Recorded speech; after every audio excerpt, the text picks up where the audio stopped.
അങ്ങേ എല്ലാ കരകളുടെയും ക്രമത്തിൽ അങ്ങ് എത്രയോ സ്നേഹിയൻ.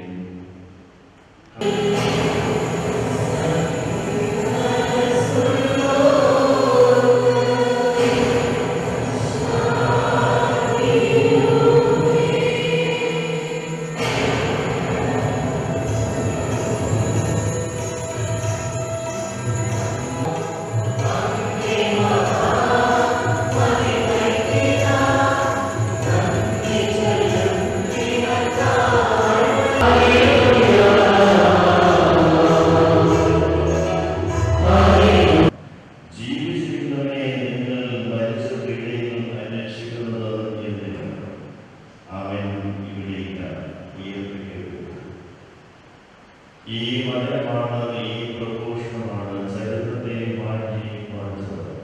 അനേകമായിരം ആളുകളുടെ ജീവിതങ്ങളെ മാറ്റി മറിച്ച ഒരു വചനമാണ്.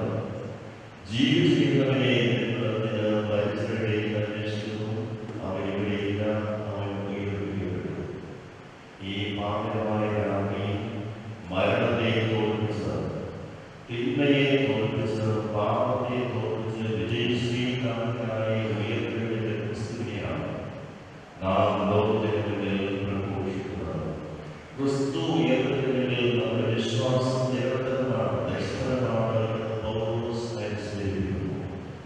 ഈ രാത്രിയിൽ തിരുനാളിലാണ് നാം ആഘോഷിക്കുന്നത്. മഹോത്സവങ്ങളുടെ മഹോത്സവമാണ് ക്രിസ്തുവിന്റെ ഉയർവ്. നമ്മുടെ വിശ്വാസം കേന്ദ്രീകരിച്ചിരിക്കുന്നത്